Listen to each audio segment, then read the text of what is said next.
हमारे परिवार में 9 लोग रहते हैं। मेरे माँ और पिताजी खेतीबाड़ी का काम करते हैं। हम बहनें सिलाई का काम भी करते हैं। सिलाई के काम से हमें संतुष्टि नहीं मिली तो हम दूसरे रोजगार की तलाश में लग गए। और तभी राधिका को SVEP प्रोजेक्ट के बारे में पता चला। मैं आपकी मीटिंग में SVP कार्यक्रम के बारे में जानकारी देने के लिए आई हूँ।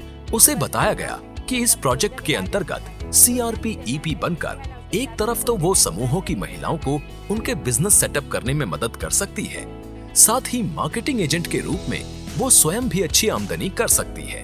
CRP-EP के लिए सेलेक्ट होने के पश्चात राधिका को 2 माह की ट्रेनिंग मिली। CRP-EP के रूप में हम समूह की महिलाओं को बिजनेस करने के लिए प्रेरित करते हैं। हम उनकी शंकाओं का समाधान करते हैं। हम उनकी बिजनेस के प्रपोजल को SVP सॉफ्टवेयर के माध्यम से BRC तक पहुंचाते हैं ताकि उसको BRC से लोन मिल पाए। लोन मिलने के बाद हम उनके बिजनेस सेटअप करने में मदद करते हैं और उसके बिजनेस की प्रोग्रेस को ट्रैकिंग सिस्टम में अपलोड करते हैं और हम ये भी सुनिश्चित करते हैं कि उसका लोन का भुगतान सही समय पर किया जाए। 1 साल के छोटे से सफर में राधिका एक श्रेष्ठ CRP-EP बनकर उभरी है। 6 गांव के 160 समूहों में से अब तक वो 75 एंटरप्राइजेस प्रमोट कर चुकी है। राधिका दीदी ने हमें 18,000 रुपये लोन दिलाए। हमने 18,000 रुपये का एक मशीन खरीदी और मशीन खरीदकर हम तो इसमें कपड़े बना लेते हैं। एक महीने में 5 से 6 हज़ार घर बैठे ही काम कर लेती हूँ। दिन में 8 से 10 मीटर कपड़े बुन लेती हूँ।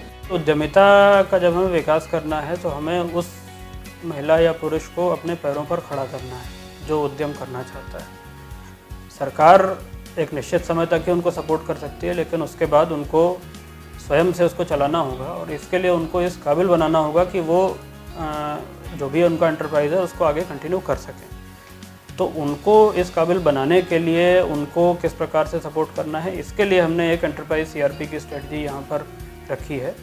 बेसिकली ये महिलाएं उनका फॉर्मल रजिस्ट्रेशन, उनका बैंक अकाउंट ओपनिंग, उनके मार्केट एनालिसिस, उनकी स्कोपिंग स्टडी, इन सब एक्टिविटीज़ को करती हैं और फिर बताती हैं कि वो बिज़नेस पहली चीज़ तो वायबल है या नहीं, या अगर कुछ सर्टेन इंटरवेंशंस के साथ उसको वायबल बनाया जा सकता है और उसके बेसिस पे उनको जो जो एक्टिविटीज़ करती हैं उसके बेसिस पे एक सर्टेन ऑनरेरियम इनको दिया जाता है। एंटरप्राइज CRP बनने के लिए मिनिमम जो एजुकेशनल क्वालिफिकेशन है वो है 10th स्टैंडर्ड की।